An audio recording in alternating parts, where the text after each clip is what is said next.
నేను మీ ఎంవి నాయుడు. ఈరోజు విజయనగరం ప్రధానాంశం చూస్తే, దూస్తున్న ప్రేమ ఖడ్గం. ప్రేమ అనేది జీవితంలో అత్యంత గొప్ప అనుభూతి. ఆ పేరుతో సరదా, ఆనందం, సంతోషం మాత్రమే కాదు, ద్వేషం, బాధ, శోకం, అగత్యాలు కూడా జరుగుతూ ఉన్నాయి. అందుకే ఒక వ్యక్తి కలిసి ప్రయాణం చేసే ముందు 1-2 సార్లు ఆలోచించి నిర్ణయం తీసుకోవాలి. స్టేషన్లో మెట్లు ఎక్కి ఆఖరికి జైలుకి వెళ్ళవలసి వస్తుందన్న భయంతో కొంతమంది అబ్బాయిలు పెళ్లికి ఒప్పుకొని ఆ తర్వాత వేధింపులకు గురి చేసి బయటకు తోసేసిన ఘటనలు లేకపోలేదు. అమ్మాయిలతో పాటు పెళ్ళైన కొంతమంది మహిళలు ఆకర్షణ మోజులో పడి తప్పుడడుగులు వేస్తూ ఉన్నారు. అయితే ఈ మధ్యకాలంలో చాలా ఘటనలు అయితే మనం చూస్తూ ఉన్నాం.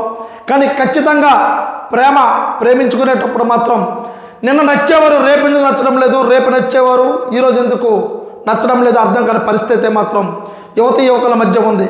ఖచ్చితంగా వాళ్ళు ఇష్టపడేటప్పుడు ఈ మధ్య మనిషిలో థర్డ్ పర్సన్ ఎవరైతే ఉంటారో వాళ్ళ చెప్పుడు మాటలతో చాలా జీవితాలు కూడా నాశనం అయిపోతున్నవని కూడా మనం చూస్తూ ఉన్నాం.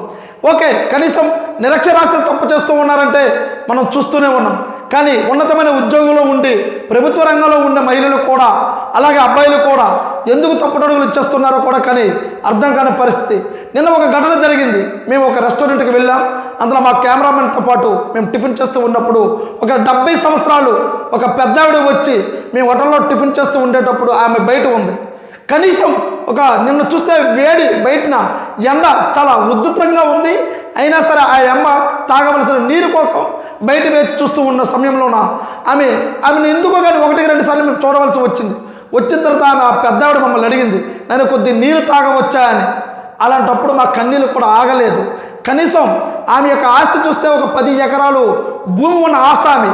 అలాంటి పెద్దావిడ లోపలికి వచ్చి నీళ్లు తాగవచ్చా అని అడిగిందంటే ఆమె ప్రేమ, ఆమె గౌరవం, ఇలాంటి సాంప్రదాయాలు, మన కట్టుబాటులు మన పిల్లలకి మనం ఖచ్చితంగా చెప్పగలిగితే ఇలాంటి అగత్యాలు కూడా ఎప్పుడు జరగవు. ఆమె 10 ఎకరాల భూమి, ఆమె 70 సంవత్సరాలు దాటి వయసులో ఎంతో జీవితం చూసింది.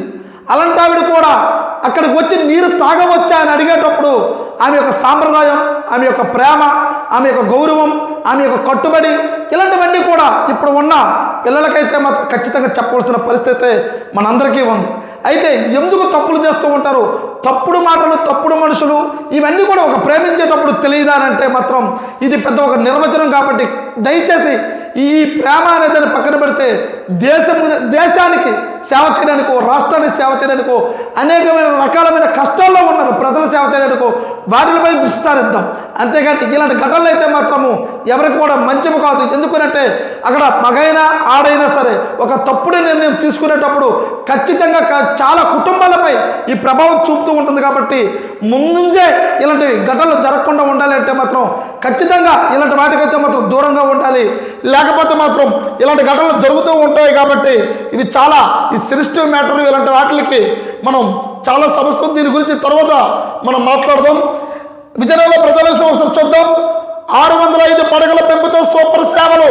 ప్రభుత్వ వైద్య కళాశాలకు అనుబంధంగా సర్వజన ఆసుపత్రికి 605 పడకల స్థాయి పెంచే ప్రతిపాదన ప్రభుత్వ పరిశీలనలో ఉందని ఆసుపత్రి పర్యవేక్షకుడు డాక్టర్ సమ్మింగ్ అప్పలేడు చెప్పారు. ఇది సూపర్ స్పెషాలిటీ ఆసుపత్రిగా మారుతుంది. ప్రస్తుతం గాజులరేఖలోని వైద్య కళాశాల ఆవరణంలో ఆధునిక వసతులతో భవనాల నిర్మాణాలకు ఇంజనీరింగ్ అధికారులతో చర్చిస్తున్న ప్రస్తుతం ఆసుపత్రిలో నిధులు, మందులు కొరత లేదు. చిన్న పొరపాట్లు సరిదిద్దుకుంటూ రోగులకు సేవలు అందిస్తున్నామని చెప్తూ ఉన్నారు. 5 సూపర్ స్పెషాలిటీ విభాగాలకు ప్రొఫెసర్లు, అసిస్టెంట్ ప్రొఫెసర్లు, అసోసియేట్ ప్రొఫెసర్లు నియమించారు.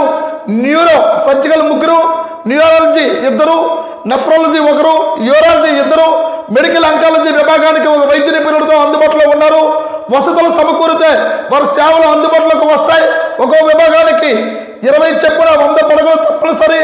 సాధారణ వైద్య సేవలు, స్కాన్, ఎంఆర్ఐ ల్యాబ్లు ఇటు ఆసుపత్రిలో అటు వైద్య కళాశాలలో 2 చోట్ల ఏర్పాటు చేయవలసిన అవసరం ఉంది. వడదెబ్బ బాధితులకు ప్రత్యేక పడకలు. వేసవిలో వడదెబ్బ బాధితులకు 5 పడకలు ప్రత్యేకంగా ఏర్పాటు చేశాం. ఎంఆర్ఐ, సిటీ స్కాన్ రిపోర్టులు ఇవ్వడానికి గరిష్టంగా 2 రోజులు పటిష్ట సంబంధించిన వైద్య నిపుణుడికి ఆన్లైన్ వెంటనే చర్యలు ఏర్పాటు చేశాం. మధ్యాహ్నం 12 గంటల లోపు వచ్చే రోగులకు 2 గంటల్లో వైద్య పరీక్షలు, నివేదికలు ఇచ్చేందుకు ప్రయత్నిస్తూ ఉన్నారు. సాధారణ విధులు నిర్వహించేందుకు ఉద్యోగుల పోస్టులు ఖాళీ ఉన్నాయి. వైద్య కళాశాల ప్రిన్సిపల్తో కూడా మాట్లాడుతూ ఉన్నామని ఇక్కడ చెప్తూ ఉన్నారు. అయితే ప్రస్తుతానికైతే మాత్రం 605 పడకల పెంపుతో సూపర్ స్పెషాలిటీ హాస్పిటల్లో సర్వజన ఆసుపత్రికి అయితే అన్ని రకాలుగా కూడాను దీన్ని సర్వం సిద్ధం చేస్తూ ఉన్నాం. ఇప్పటికైతే ప్రతిపాదనలు కాదు, డబ్బులు కూడా ఇక్కడ కలెక్టర్ గారు అయితే మాత్రం ఇవ్వడం జరిగింది. అయితే ఇది ఖచ్చితంగా పేదవారికి అయితే మాత్రము, మధ్యతరగతి వారికి అయితే మాత్రము ఇది చాలా ఉపయోగకరం. చాలా వరకు చిన్న చిన్న పొరపాట్లు అయితే ఉన్నాయి, ఇవన్నీ సరిదిద్దుకుంటూ ప్రజలకు మెరుగైన సేవలు అందించడానికి అయితే మాత్రము మనం సిద్ధంగా ఉన్నామని ఇక్కడ GGHS పర్యవేక్షకుడు అప్పల్లాడి చెప్తూ ఉన్నారు. అలాగే విద్యానగరంలో ఒక ప్రధాన విషయం చూద్దాం. డైట్లో అధ్యాపక పోస్టుల భర్తీ రాష్ట్ర వ్యాప్తంగా జిల్లా విద్యా శిక్షణ సంస్థ డైట్లో బలోపేతం చేసేందుకు కూటమి ప్రభుత్వం చర్యలు తీసుకుంది. ఇందులో భాగంగా డిప్యూటేషన్ పద్ధతిలో సర్వీస్ నిబంధనల కింద అధ్యాపక పోస్టుల భర్తీకి ప్రకటన జారీ చేసింది. ఉమ్మడి జిల్లాలో ఏకైక డైట్కు ఒక ప్రధానాచార్యుడు, 24 అధ్యాపక పోస్టులు ఉన్నాయి. ఇందులో ప్రధానాచార్యులు ఒక సీనియర్ అధ్యాపకుడు మాత్రమే రెగ్యులర్ వారు ఉన్నారు. మిగిలిన 23 అధ్యాపక పోస్టులు ఖాళీగా ఉన్నాయి. వీటిలో 6 సీనియర్ అధ్యాపకులు, 17 పోస్టులు ఖాళీలను భర్తీ చేయనున్నారు. ఉమ్మడి జిల్లా ప్రాతిపదిక నియమాలు చేపడుతున్నట్లు అధికారులు పేర్కొంటున్నారు. అయితే 20 ఏళ్ళుగా డిప్యూటేషన్ల మీద జరుగుతూ ఉన్నాయి. పోస్టులు డైరెక్ట్ రిక్రూట్మెంట్ కానందున ఉద్యోగోన్నతుల్లో ద్వారా భర్తీ చేయాలి. 2005 తర్వాత వీటి భర్తీ నిలిచిపోయింది. సర్వీసు నిబంధనలు న్యాయస్థానం కొట్టివేయడంతో ఈ పరిస్థితి ఏర్పడినట్లుగా ఉపాధ్యాయులు వర్గాలు చెప్తూ ఉన్నాయి. 98 ముందు ప్రభుత్వ ఉపాధ్యాయులకే ఇందులో అవకాశం కల్పించేవారు. 98లో ఉమ్మడి సర్వీసు నిబంధనలు తేవడంతో స్థానిక సంస్థల ఉపాధ్యాయులకు అవకాశం వచ్చింది. కొందరు న్యాయస్థానాన్ని ఆశ్రయించారు. ఉమ్మడి సర్వీసు నిబంధనలకు చట్టం కొట్టేయడంతో నిలిచిపోయింది. దీంతో ఖాళీలు నడిచేది. అయితే 5 ఏళ్ల నుంచి డిప్యూటేషన్ నియామకాలు చేపట్టడంతో ఉపాధ్యాయులు మొగ్గు చూపుతున్నట్లుగా పేర్కొన్నారు. 3 ఏళ్ల పాటు పనిచేసే విధంగా అవకాశం కల్పించారు. ప్రస్తుతం జిల్లాలో 5 ఏళ్లగా పనిచేస్తూ ఉన్నారు. తాజాగా చేపడుతున్న భర్తీలో వీరిని వెనక్కి తీసుకువచ్చి వారి స్థానంలో కొత్త వారికి అవకాశం కల్పిస్తామని జిల్లా విద్యాశాఖ అధికారి మాణిక్యనాయుడు తెలుపుతూ ఉన్నారు. అయితే ఇక్కడ ప్రధానంగా విజయనగరంలో చూస్తున్నాం. డైట్లో అధ్యాపక పోస్టుల భర్తీ అయితే మాత్రం కూటమి ప్రభుత్వం వచ్చాక దీన్ని షురూ చేసినట్టుగా మనకు తెలుస్తూ ఉంది. అయితే షెడ్యూల్ కూడా ఇవ్వడం కూడా జరిగింది. 10వ తేదీలోగా ఆన్లైన్ దరఖాస్తు చేయాలి. 11, 13 తేదీల మధ్య దరఖాస్తుల పరిశీలన, 16, 17 తేదీల రాత పరీక్ష, 19 మౌఖిక పరీక్ష, 21 నియామక ఉత్తర్వులు జారీ, 22 విధుల్లో చేరాలి అన్నట్టుగా. అయితే ఇక్కడ కూటమి ప్రభుత్వం వచ్చిన తర్వాత అయితే మాత్రం డైట్లో అధ్యాపక పోస్టుల భర్తీ అయితే మాత్రం చేయడానికి క్రియాశీలంగా తీసుకుంది. ఎప్పటికైతే మాత్రము గతంలో చాలా వరకు అయితే మాత్రం డిప్యూటేషన్ వరకే జరిగింది కాబట్టి దీన్ని అందరూ కూడా ఎవరైతే ఆసక్తిగా ఉన్నవారో వాళ్ళు కూడాను ఇక్కడ మొత్తం కూడా వెబ్సైట్లు కూడా ఇవ్వడం జరిగిందంటగా మనకు తెలుస్తూ ఉంది. షెడ్యూల్ కూడా వచ్చింది కాబట్టి ఖచ్చితంగా ఉపయోగించుకుంటారని కూడా చాలామంది కూడా దీనికి ఆసక్తికరంగా చూస్తూ ఉన్న వాళ్ళు కూడా తెలుస్తూ ఉంది. చూస్తూ ఉండండి ఎంఈ న్యూస్. నేను మీ ఎంఈ నాయుడు.